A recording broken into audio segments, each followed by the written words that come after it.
Hello guys, আজি মই আছো এতিয়া বৰ্তমান আমাৰ আশা বৃদ্ধাশ্ৰমত। এই আশ্ৰমখনত এতিয়া মানে কি হ'ল, আমাৰ ইয়াত দুলীয়াজনৰ পৰা আহিছে, আমাৰ বৰমা এজনী বৰ্তা এজন আহিছে, তেখেতলোকৰ বোলে আজি মেৰিজ এনিভাৰ্চাৰী আৰু লগতে বৰমাজনী মানে আজি বাৰ্থডে, হেপী বাৰ্থডে, আজি জন্মদিন। তাকে আমাৰ আইতাহঁতৰ লগত অকণমান ধৰক এসাঁজ খাওঁ বুলি আহিলে, আইতাহঁতৰ লগত অলপ ফূৰ্তি ফাৰ্তা কৰিবলৈ আহিছে। তাকে আপোনালোকক অকণমান দেখুৱাম, মই চাই ল'ব। ধৰক এতিয়া ভিতৰত তেখেতলোক কথা পাতি আছে, হ'ল টাইম হ'ল আহা। ধৰক বজাৰ পাতি কৰিলোঁগৈ মই বৰ্তাৰ লগত গৈ কিনে। ধুনীয়া আছে, আনিছে আপোনাৰ কি বুলি কয়, বাহু মাছ আনিছে আইতাহঁতে খাবলৈ, ধুনীয়া আছে। মাছ আনিছে, তাৰপিছতে আনিছে ৰঙালাও, বোলে খাই বোলে ভাল পায় বোলে, সেইটো কাৰণে ৰঙালাও আনিছে, জহা চাউল আনি দিছে খাবলৈ কাৰণে। তাকে এতিয়া আপোনালোকক অকণমান দেখুৱাম, এতিয়া চাওঁ, ভিতৰলৈ যাওঁ। ভিতৰত এতিয়া যা কেনেকৈ চলিছে সেইটো দেখুৱাই আছোঁ, ৰখিব আপোনালোক। এইখিনি কিবা এটা বস্তু দেখুৱালেও, এইখিনি কি বস্তুৱে দেখুৱাইছোঁ, এইখিনি কি বস্তু হয় জানো বুজি পোৱা নাই। এইখিনি দালি হয়, মানে অকণমান হেৰি শুকুৱাইছে। এই আমাৰ আইতাসকলে বনাই আছে দেই। এইখিনি হৈছে আচাৰ, কি আচাৰ বনাইছে জানো নেজানো, সেই বৈয়াম আছে, বনাই আছে, দেখুৱাইছোঁ এবাৰ আপোনালোকক পাকঘৰলৈ। এই আমাৰ ৰেখা বাইদেৱে ধনিয়া বাচাত ব্যস্ত। এয়া বাইদেউ হৈছে ৰান্ধনি বনি গ'ল। এয়া কি বনাই আছে আপুনি? বাহু মাছ বিলাহীৰ লগত। বিলাহীৰ লগত বোলে, বিলাহী বাহু মাছ আৰু বাহু মাছ, পালেং আৰু কুকুৰা জোল বনাম। এইটো কি এতিয়া ফ্ৰাই কৰিব? ফ্ৰাই কৰি দিব বোলে এতিয়া। বুজি পালে নাই বাৰু চাগে? কৈছে না নিহাৰ কেঁচি উঠাম, তাৰমানে নিহাৰ ধৰাকে কেঁচি উঠালে গা ধুব সময় গা ধুই ল'লে তাই নিজে কৈ নিগে নেকি যে কিবা এটা গৰম মানে কান্দি ল'ম সেইটো হেৰিও হেপী বাৰ্থডে আহিছে। গাই দিয়ক, হেপী বাৰ্থডে বুলি গাই দিয়ক।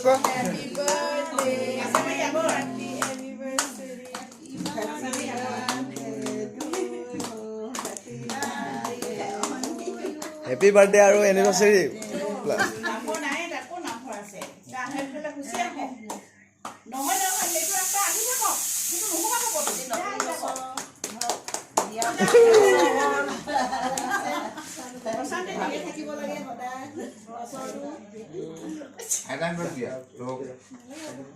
মেইন বাইদেউ আগতীয়াকে দিয়ে। মোক দিব নালাগে নহয়।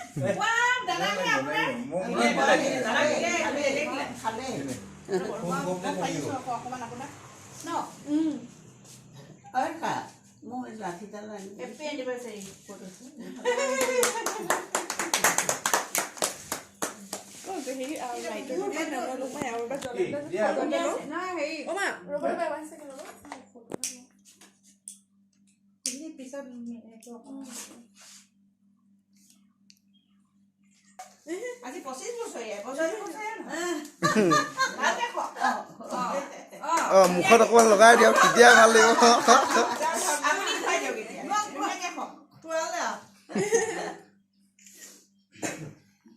ধুনীয়াকে খুৱাই দিয়ক, একদম ধুনীয়াকে। আজি 25 বছৰ ইমান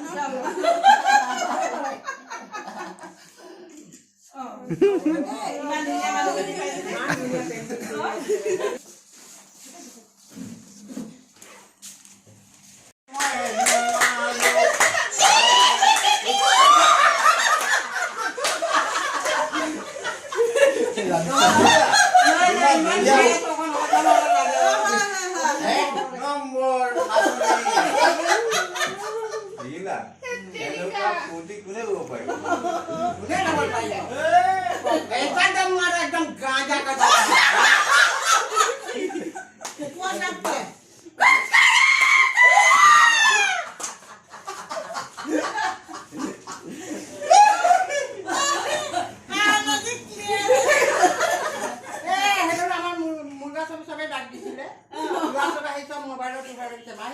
বোলে যদি ৰাতি টোপনি নামাগে মোবাইলটো ওচৰত থম। বহুত খিনিয়ে লৈ গ'ল, উঠি পেলাই বোলে পঢ়িব পাৰিম।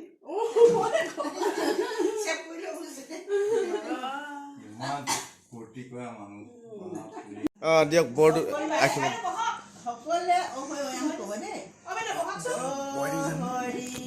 এইপিনে কোনোবাই আহিছে বহিবলৈ ক'বি সেয়া বাতৰিনো কি জনাম এই আমাৰ বৰমাহঁতৰ মানে কি হ'ল আজি বৰমাহঁতৰ আজি জন্মদিন বৰমাৰ জন্মদিন আৰু এনিভাৰ্চাৰী বৰমাৰ বৰ্তা তাকে আমাৰ আইতাহঁতৰ লগত অকণমান আশীৰ্বাদ লৈছে সাঁতুৰি থকা আইতাসকলৰ একগোট হৈ আছে আৰু তেওঁলোকে খুৱাই ধুৱাই যেন পালন কৰি আছে এই বাতৰি তেওঁলোকে চৰাই কাণে পহু কাণে শুনি তেওঁলোকৰ কাণত পৰিলেগৈ তেওঁলোকৰ আজি জন্মদিনো পৰিছে অনিমাৰ আৰু তেওঁ বিয়া হোৱা যুগ্ম দিনটো পৰিছে হে ভগৱন্ত আপোনালোকলৈ চৰণত ধৰিছোঁ কাকতি কৈছোঁ মিনতি কৰিছোঁ আমি নৰ মনীষ সূৰ্যৰ প্ৰতি অপৰাধ এই স্বৰ্গত থকা দেৱতাসকলে যেন এই অপৰাধী মনীষ বিধৱা মাতৃসকলে এই আশা বৃদ্ধাশ্ৰমৰ মাজমজিয়াত কি প্ৰাৰ্থনা কৰিছে কিয় কৰিছে এই কথা যেন কাণ পাতি শুনি তেওঁলোকৰ যুগ্ম জীৱনটো আজি 25 বছৰ পাৰ হৈ গৈছে আৰু অনিমাৰ যেন জন্মদিনো পৰিছে আজিৰ দিনটোতে তেওঁ আজিৰ দিনটো ধৰি মাকৰ গাত যিজন ভগৱানক ধ্যান কৰি আছিলে সেই ধ্যান পৰিত্যাগ কৰি তেওঁ দুপে বাঢ়ি মা দেউতাৰ কোলাত ডাঙৰ হৈ সূৰ্য চন্দ্ৰ সেৱা কৰি পৃথিৱী মানৱ জাতিৰ মাজত যেন এজন সুকৰ্মী হৈ পৰিছে আৰু তেওঁ এই উপযুক্ত বয়সত যুগ্ম জীৱনৰ দিন মনত পেলাই জন্মদিনো মনত পেলাই আশা বৃদ্ধাশ্ৰমৰ মাজমজিয়াত আহি বসুমতী মাতৃৰ ওপৰত মূৰ দুৱাইছে হে বসুমতী চৰণত ধৰিছোঁ কাকতি কৈছোঁ মিনতি কৰিছোঁ তেনেকৈ যেন মূৰৰ চুলি একত্ৰ কৰি তেওঁলোকে বসুমতী মাতৃৰ ওপৰত মূৰ দুৱাইছে তেনেকৈ যেন তেওঁ মনৰ বাঞ্ছা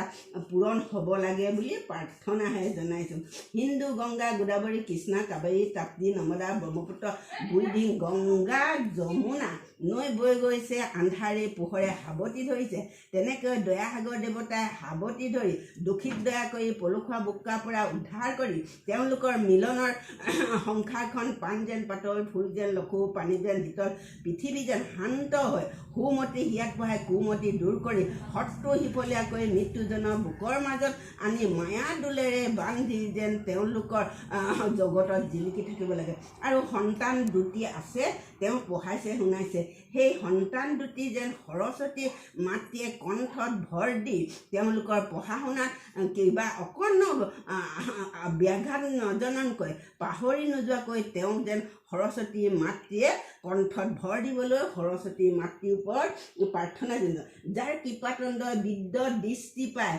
বোপাই বাক শক্তি লাভ কৰে অজ্ঞানে জ্ঞান লাভ কৰে হে পৰমেশ্বৰ পৰম অধ্যয়ন দেৱতা স্বভকতিৰে শত সহস্য প্ৰণাম জনাওঁ যেন তেওঁলোকে এই মানৱ জাতিৰ মাজত আগশাৰীত ঠাই পায় আৰু এই বিধৱা মাতৃসকলক যেনেকৈ দয়া মৰম কৰিছে তেনেকৈ যেন স্বৰ্গবাসী দেৱতাসকলেও এই প্ৰাৰ্থনা শুনি তেওঁলোকে মোৰ বোৱাৰী মোৰ নাতি মোৰ পুত্ৰ মোৰ নাতি বুলি ভাবি য'ৰে পৰা আছে ত'ৰে পৰা প্ৰাৰ্থনা কৰিব লাগে আৰু স্বৰ্গত যেনেকৈ আছেগৈ পৃথিৱীটো এৰি থৈ যোৱা সন্তানকেইটা তেওঁ স্বৰ্গৰ পৰা সদগত মুকলি কৰি থাকক বাধা বিঘিনি একো নহওক বুলি তেওঁলোকে প্ৰাৰ্থনা কৰিব লাগে বুলি মই নৰ মনীষ অনিমা হয় মই চৰণত ধৰিছোঁ কাকতি কৈছোঁ সেই ঈশ্বৰ স্বৰ্গবাসী দেৱতাসকল কাণ পাতি শুনি যেন তেওঁলোকক দয়া কৰে আছে বহুত কমনো কিমান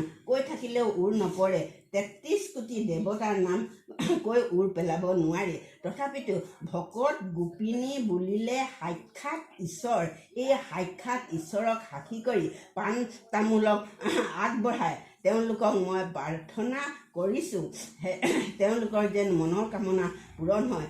এই ভকত গোপিনী বাক্য প্ৰাৰ্থনাত যেন তেওঁলোকে আকাশে উৰি যোৱা গৰুড়েও পাখি সৰে আৰু বজ্ৰপাতেও থমকি ৰয়। তেওঁলোকে যেনেকৈ মূৰ দোৱাইছে তেনেকৈ যেন কিবা বাধাবিঘিনি আছে যদি সৰ্ব বাধাখিনি নাশ কৰি মানৱ জাতিৰ মাজত আগশাৰী থান পাই সূৰ্য চন্দ্ৰৰ দৰে জিলিকি থাকিবলৈ তেওঁক মই প্ৰাৰ্থনা জনাইছোঁ। গোবৰত যেনেকৈ সোণ জিলিকে, সোণ যেনেকৈ গোবৰে তল পেলাব নোৱাৰে, তেনেকৈ যেন মানৱ জাতিৰ মাজত শত্ৰু আছে যদিও তেওঁলোকক তল পেলাব নোৱাৰি আকাশৰ তৰাতে জিলিকাই থাকিবলৈ যেন প্ৰাৰ্থনাহে জনাইছোঁ। আৰু সেই ভগৱন্ত তেওঁলোকৰ যেন স্বামী স্ত্ৰী পানী মাছ যেনেকৈ মিলি থাকে তেনেকৈ স্বামী স্ত্ৰী মিলি জুলি মায়া দোলেৰে বান্ধি দুয়োকে এৰিব নোৱাৰাকৈ কটকটীয়াকৈ বান্ধি ৰাখে আৰু এমুঠি অন্নকে সিজাই আটাইকেইজনে খায়ো আজি ভিক্ষাৰীকৈ দিবলৈ এমুঠি থাকি যায়। সেই লক্ষী দেৱীৰ চৰণতহে ধৰিছোঁ আৰু তেওঁলোকৰ ঘৰখন যেন এখন ফুলনি হৈ ফুলি উঠক আৰু মৰমৰ দোলেৰে বান্ধি থাকক। দুয়োজনে মৰমৰ যেন এখন সাগৰ হৈ বৈ যাক, এই মই প্ৰাৰ্থনা কৰিছোঁ। থল ডাঙৰীয়া, জল ডাঙৰীয়া, বসুমতী ডাঙৰীয়া, হাবি ডাঙৰীয়া, বুঢ়া বাবা ডাঙৰীয়া, ঘৰ ডাঙৰকৈ লৈকৈ প্ৰাৰ্থনা কৰিছোঁ। আজি যে মোৰ এই ঘৰত তেওঁলোকে আহি মূৰ দোৱাইছে, ঘৰ ডাঙৰীয়াই য'ৰে পৰা আছে তৰে পৰা ওলাওঁতে সোমাওঁতে দিওঁতে থওঁতে কিবা যদি বহা টুটা হৈছে, সৰ্ব বহা টুটাত সুস্থ হৈ তেওঁলোকক কুশল মংগল কৰিব লাগে বুলি মই যেন প্ৰাৰ্থনা কৰিলোঁ। অ' হৰি অ' ৰাম, সেৱকী মনৰ বাঞ্ছা পূৰণ হ'ব লাগে। হ'ব দে।